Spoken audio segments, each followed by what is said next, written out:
Yo, what's going on, guys? Shake and Bake back, and today I'm gonna be talking about the Celtics. Yes, I'm a huge Celtics fan, if you don't already know, and they have the top pick in the upcoming draft. The NBA draft is a couple weeks away right now. It's right after, I think, the finals end. It's the week after, usually, I think. Don't kill me if I'm wrong on that.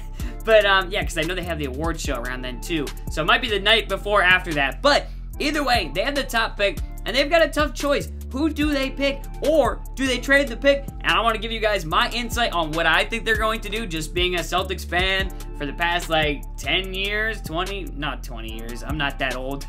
I may look that old. We're not that old. But, yeah, for like 10 to 15 years, though. But let me just give you my thoughts on what I think they're going to do based on what they've said, some things that have happened, and, yeah, just what I think is going to happen. So now, personally, a lot of people think they should trade the pick, and they should really go after a big-time player. Paul George, Jimmy Butler. There's a whole bunch of guys, all NBA caliber players that are just monsters and that really transform a franchise in 1 year. You get a Paul George in this team, it really does transform the team just like that, from being a, you know, again, it's still a contender right now, even without that player, but man, do they really have a shot. I mean, you saw what Paul George did against the Cavs in round 1. You throw him on the Celtics this past round, might have been able to pull 2 or 3 games out of them, instead of where they only pulled 1 game out and the rest really weren't that close because they didn't have someone who can just score, put the ball in the basket. Isaiah Thomas went down, so again, that really transforms a franchise. But will they actually trade that pick? I really don't think they will, to be honest. I mean, I kind of hope they do, but then again, at the same time, I don't. There's so many things that could go right and could go wrong with doing that, so like, I don't know. There's a couple players I do like. I'm a huge Paul George fan. Definitely wouldn't mind seeing him in green. But I honestly think he wants to go to the Lakers, so trading for him might not be the best idea. Jimmy Butler, great player, but I don't know if he's really worth the #1 overall pick, who could literally be a superstar in the league. Again, Jimmy Butler is a superstar, but I don't know.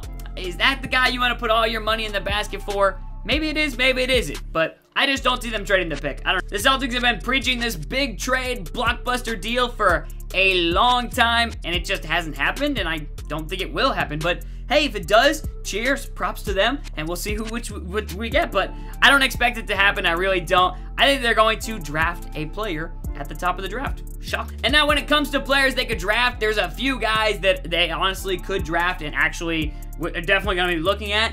Now, one thing that I will say is kind of interesting is Lonzo Ball has already declined to do a draft workout for them. Kind of interesting. Does it change their mind on drafting him? Not at all. They've already even came out and said that. They've said, like, that doesn't mean we're not going to draft him. We'll take whoever we want with that pick, all right? If he doesn't want to work out with us, that's fine. But if we want to take him, we're going to take him. That's how the draft works. You don't get to pick your team. So, Lonzo Ball, I don't know. I kind of was offended by that. Like, how are you going to not work out with the best team, the #1 team at the draft? You're not going to work out with them? Like, I don't know. It might have been his dad. I don't know what it is, but there is a big media circus around Lonzo Ball. He's definitely a great basketball player, but I mean, if they don't draft him, that's fine by me, and I have a feeling that they won't, of course, they're going to sell that they want him. I mean, they'd be stupid not to, because even if the Lakers remotely think they're going to pick him, they might be willing to say, hey, we'll give you maybe an extra asset or 2, even if it's just like a second-round pick or something, anything. I mean, hey, if you could squeeze a free pick, a free player out of the Lakers' pockets, then, yeah, that wouldn't be too bad, man. But honestly, right now, it seems like it's down to maybe 1 or 2 or 3 players for the Celtics. The #1, obviously, is Markelle Fultz. He's looked amazing. They really were kind of into him even before they knew they would get the #1 pick. Like, it's been reported that they were going to take him if they had the choice for now months and months now. So I still think that's probably who they're going to go with, is Markelle Fultz. But there obviously is Josh Jackson and Jason Tatum, who's looked really good in his little pre-draft workouts and things like that. He had some video up where he was hitting tons of threes, and it looked like it was like almost fake. Like, he just kept hitting and hitting and hitting. But so did Jaylen Brown. He did something kind of like that last year where he hit, like, I think it was like, I don't know, crazy number of threes out of 100. But still, big difference between shooting in the gym and then shooting in the game. But, you know, practice time and in game doesn't always work out that way. I mean, obviously, if it did, this kid would be the next best thing. But there's a lot going on with those guys. They do kind of need some length at the small forward, but they also do need length at a big, but there really aren't any top bigs in this draft for them, I suppose. So unless they're going out and getting someone in free agency, which there isn't really any bigs in free agency either, that's still going to be a hole for the Celtics, but I think they're going to go with Markelle Fultz. I really do. It's been linked to him for a while that, hey, they like this guy. That's going to be their guy. And, I mean, now they have the top pick. He's going to be available. Why wouldn't they take him? So it would be kind of foolish for them not to, I think. He's been compared to, like, Damian Lillard, but bigger with size.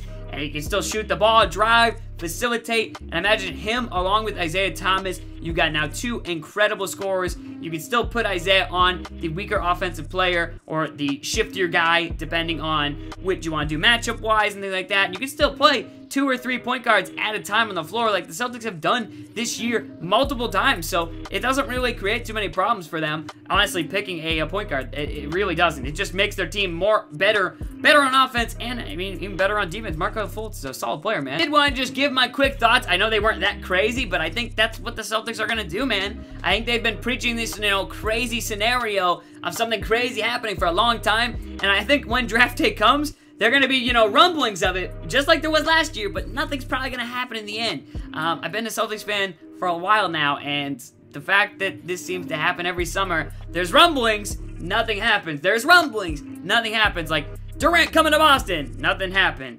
Freaking all these rumblings and trades, Jimmy Butler, all these other guys, nothing happened. Again at the deadline, nothing happened. So it seems to be a common theme. I mean, maybe they'll get that deal done that they've been talking about, but I have a feeling they will be picking, and I have a feeling they're going to take the best overall player in the draft, and I think that's Markelle. But it will be interesting to see what they can do, if they can mess with the Lakers a little bit here, try and make them think we're going to take Lonzo Ball. I don't know how they would do that, but I mean, I'm sure there's ways they can do it, and it's cool to see 2 historic franchises kind of, at a battle of wits right now over those 2 picks and who's going to get picked number 1 and number 2. So it should be good stuff, man. And then there's obviously other good guys in the draft like De'Aaron Fox. I think he's going to be really good. Malik Monk, Harry Giles. There's a lot of good players in this draft, man. It's a beastly draft. So hopefully we get some good stuff coming up around draft day. I'm sure those rumors will be flying around like crazy, but I did want to give you guys just my quick thoughts being a Celtics fan, knowing how things have kind of gone the past few years, what they say is going to happen, what actually happens. So yeah, expect them to say fireworks will happen. Expect you to hear things about fireworks, and then expect no fireworks to go off. But that's my guess. I hope you guys did enjoy. And yeah, let me know your thoughts down in the comments. Who should they take? Should they trade to pick? What should they do? And yeah, peace out, man. Hope you guys did enjoy my thoughts from a Celtics fan perspective. Peace.